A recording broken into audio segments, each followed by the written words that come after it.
In a village far in the land where the rivers sang and the trees whispered old secrets, there was a boy named Julius. He was born in a time of struggle where the sun shone bright but the people's hearts were heavy with hunger and pain. Julius' mother, Flora, worked long hours cleaning for the wealthy in the city, but her heart never grew tired of hope. She told Julius stories of their ancestors, of warriors who fought for freedom, of kings who ruled with justice, and of the land that had once belonged to them. These stories stayed with Julius as he grew, planting seeds of change in his heart.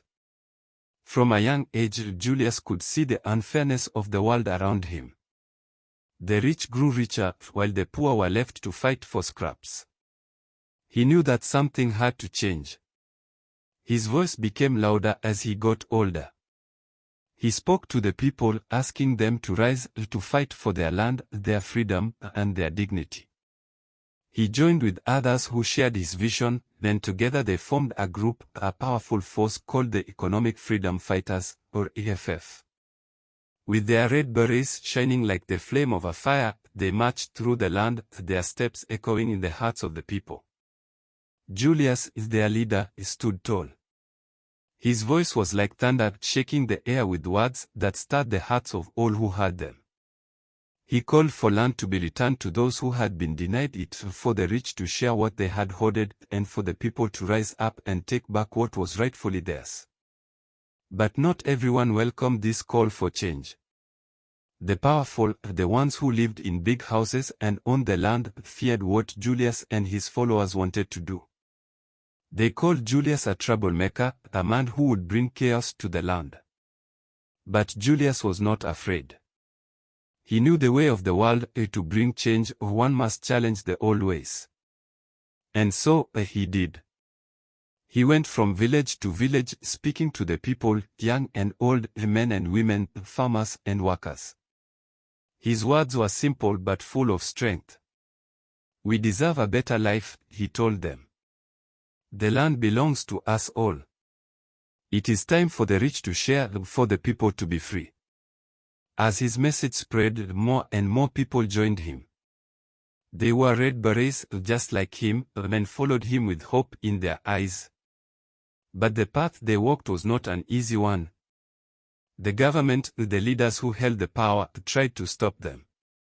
They sent soldiers and policemen to quiet the people, but Julius and his followers were unafraid. They knew their cause was just. One day, when the people gathered in the town square, Julius stood before them and raised his hand. The crowd fell silent. "The time has come," he said, his voice steady and strong. "We will no longer be silent. We will fight for what is ours." And so, they marched. The people, with Julius at their lead, filled the streets, their chants filling the air like the song of a bird calling for freedom. But the path was not without its dangers. The powerful tried to stop them at every turn, but Julius and his people did not give up. As the struggle went on, the leaders of the country grew more afraid. They tried to silence Julius by casting him as a villain. They spread rumors that he was a danger, that his ideas were too extreme. But the people saw through their lies. They remembered the stories of their ancestors, of those who fought for freedom even when it seemed impossible. Julius was their champion, their voice, and they stood by him. Though the journey was long, Julius never wavered.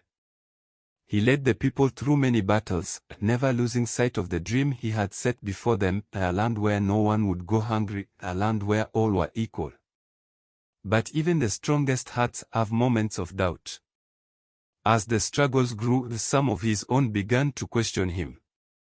Some whispered that Julius had become too powerful, too focused on his own vision. These doubts spread like a shadow over the land, but Julius did not let them break him. He knew that in every fight for freedom, there were moments of hardship, and that every struggle required sacrifice. The battles grew fierce. Julius found himself standing alone at times, surrounded by those who questioned his every move.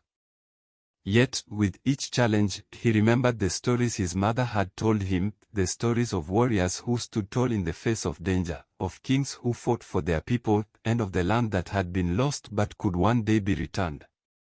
And so, Julius continued to fight for himself and for all the people who had placed their trust in him. He believed that, no matter how difficult the road, they would one day see the fruits of their labor. The journey was long, and many battles were still to be fought, but Julius was unshaken.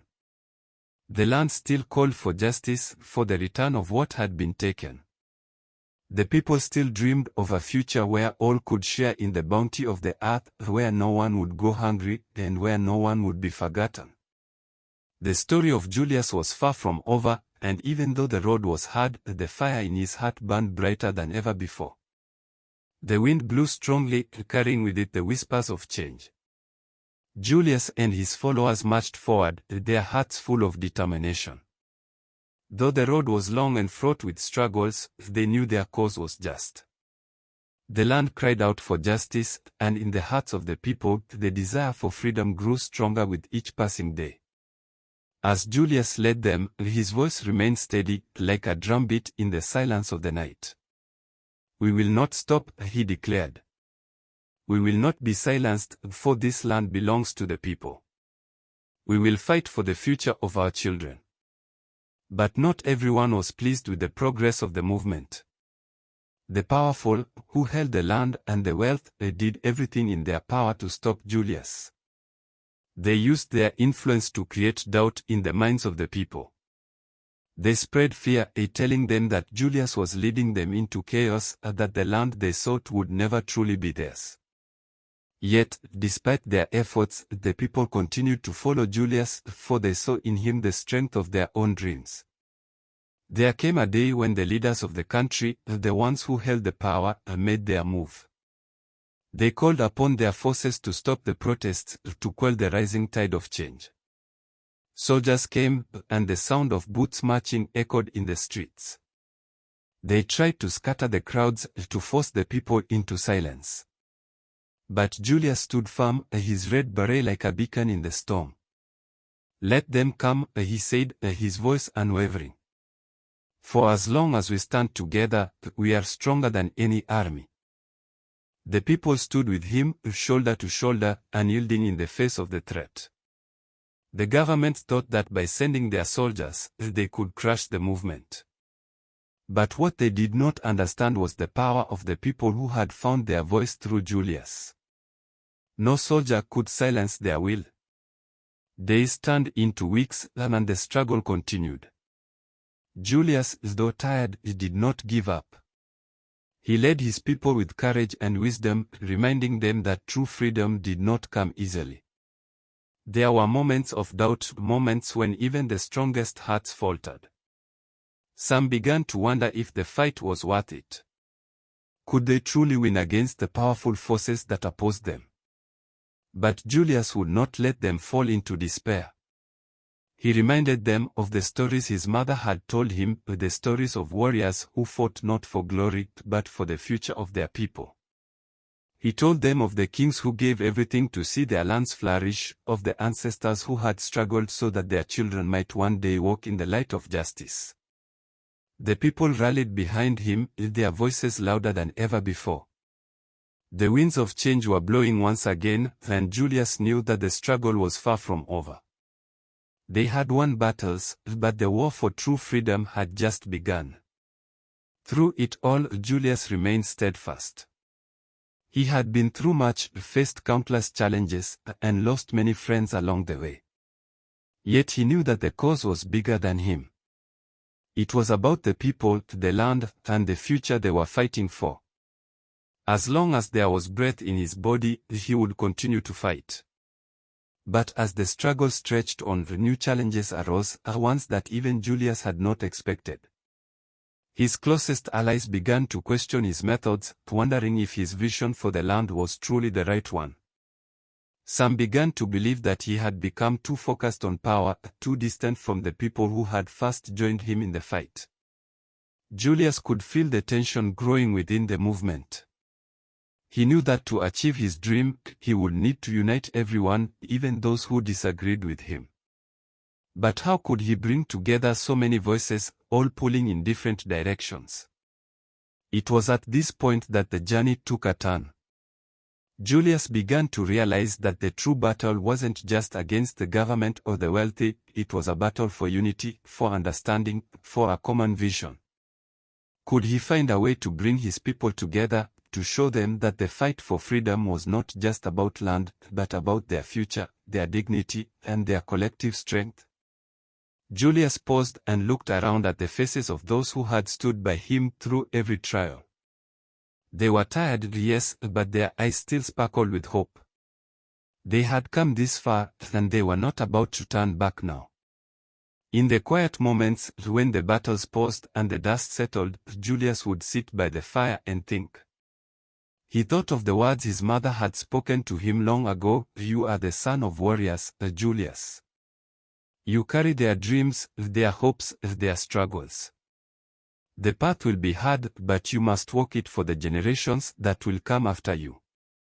And so, Julius knew that he could not stop. The journey was far from over.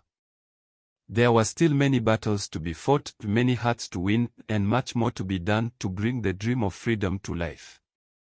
But as long as the people stood with him, as long as they believed, the fire of hope would continue to burn bright. The days turned into months, and the struggles only seemed to grow. But Julius, though weary, was determined.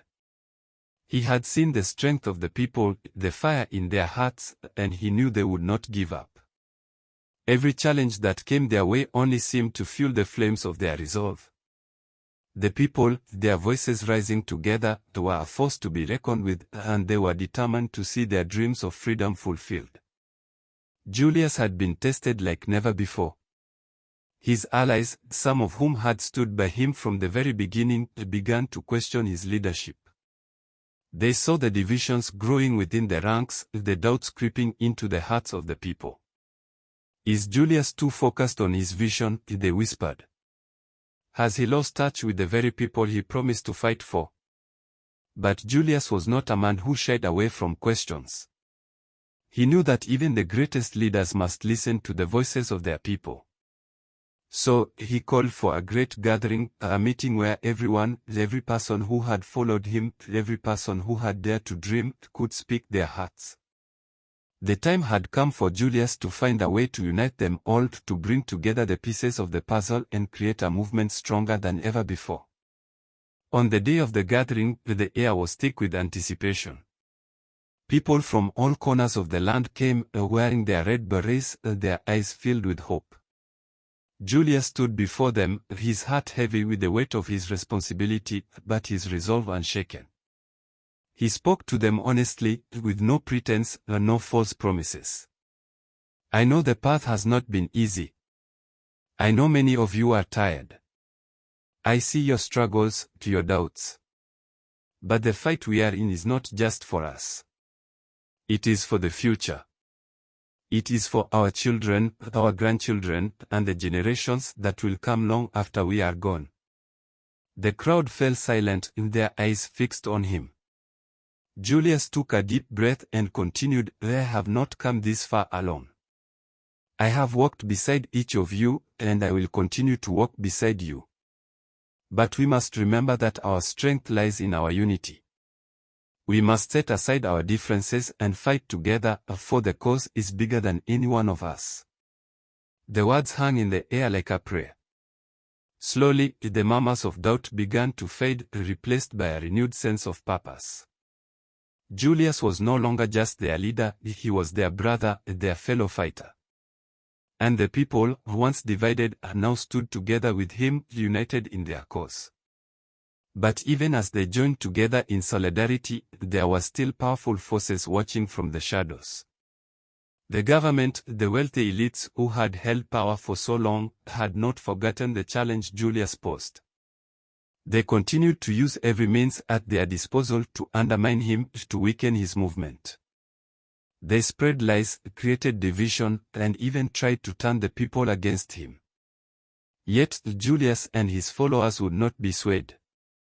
They knew that their fight was not just against one man or one government, it was against a system that had kept them oppressed for generations. The struggle was not over, it had only just begun. Days became weeks, and weeks became months. The movement grew stronger, its voice louder, its reach further. Julius' call for economic freedom, for land to be returned to its rightful owners, for a fair and just society resonated across the land. People from all walks of life, farmers, workers, students, and elders joined the fight. It was a movement that could not be ignored. But even as they pressed forward, Julius knew that every victory came with a price. He had seen the faces of those who had given everything for the cause, the families torn apart, the friends lost in battle, the lives sacrificed for the dream of freedom. The weight of their sacrifices hung heavy on his shoulders, but it only made him more determined. The road ahead is not easy, he told his people one evening as they gathered around the fire. There will be obstacles, there will be setbacks. But we must never forget why we fight. We fight for freedom. We fight for equality. We fight for the future of our children. The fire crackled and popped, and for a moment everything was still. The people sat in silence, listening to their leader. And for the first time in many days, there was a feeling of peace, peace that came not from the absence of struggle, but from the unity they had found. But even as they celebrated their small victories, the journey was far from over. Julius knew that the true battle lay ahead. The struggle for economic freedom was a long one, and the forces of greed and corruption would not let go easily. But Julius also knew this: the people had awakened, and their voices could never again be silenced.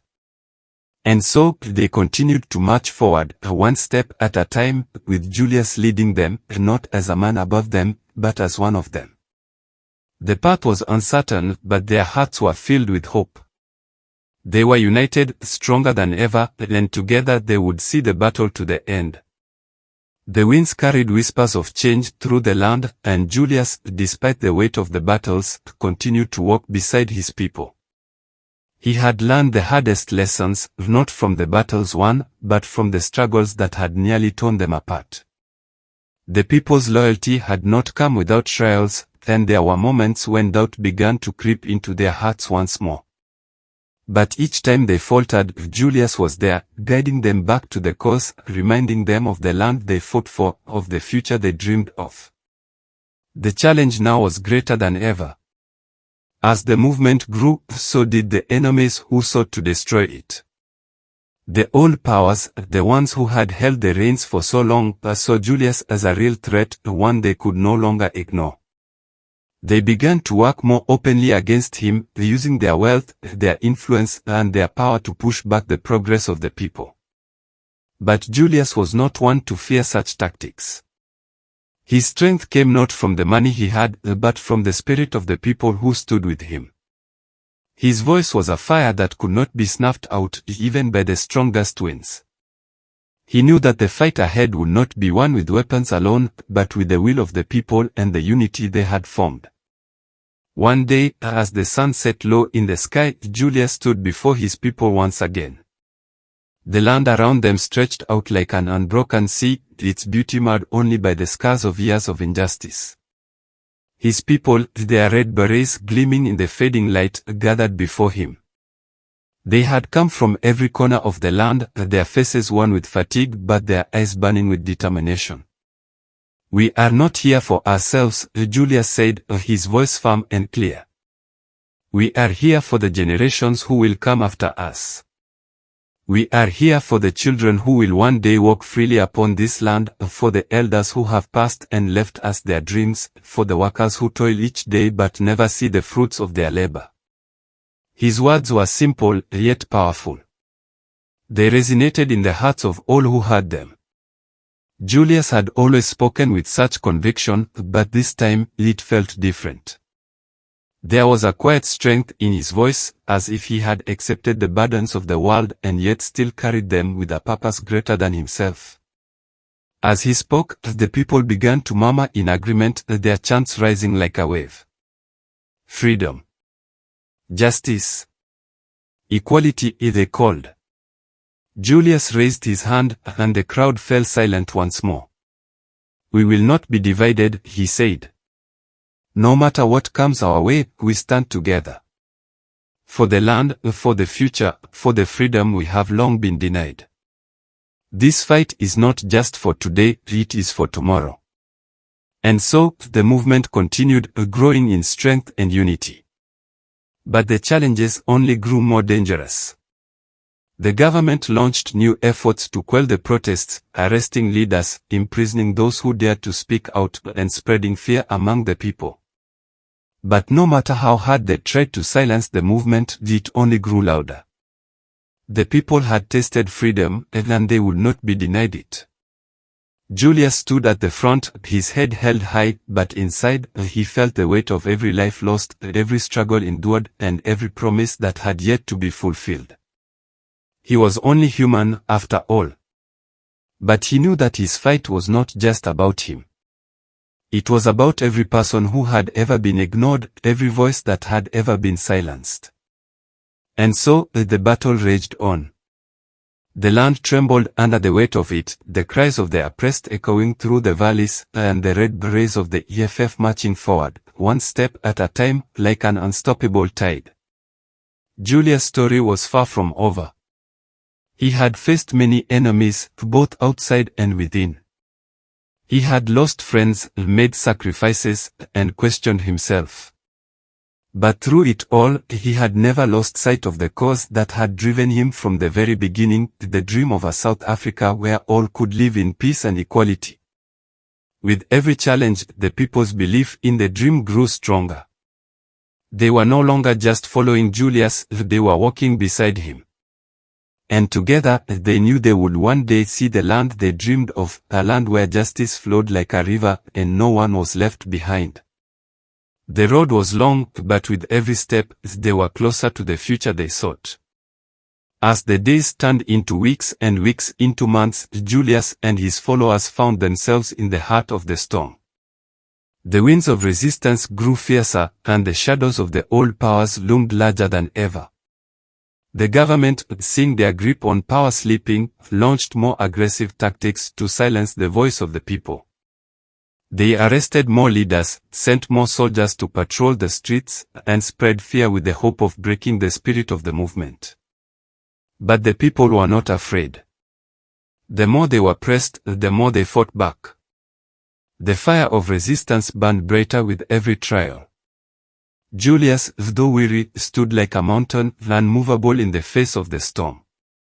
He had known from the beginning that the road to freedom would not be easy, but with each step forward, he felt the weight of the struggle, not just on his shoulders, but on the shoulders of every man, woman, and child who believed in the dream.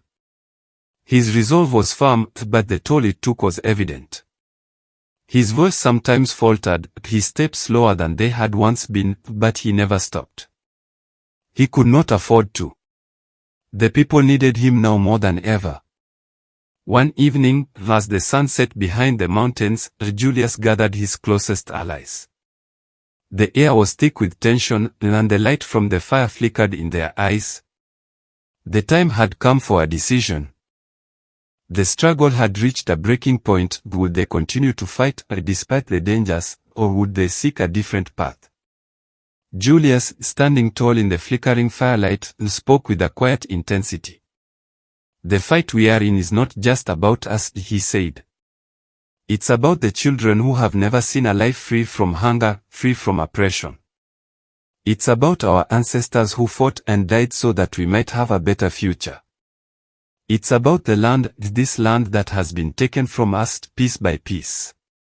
We will not stop until we have what is rightfully ours. The group nodded in agreement, understanding that this battle was not just political, but deeply personal. It was for the land, the people, and the future. The time for retreat had passed. They would press forward, and no matter the cost. The fire of the revolution could not be put out, it would burn until the day justice was served. As they prepared for what would come next, Julius spoke to the people in a final rallying cry, his voice echoing through the streets. We will fight for what is ours. And though the road ahead is uncertain, our hearts are certain. Our dream will not be crushed by fear or by force. The time for change has come, and we are the ones who will bring it. And so, the movement pressed on. The protests grew larger, the calls for justice louder.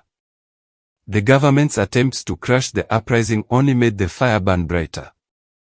Julius and his followers were no longer just fighting for a political cause, they were fighting for the soul of the land.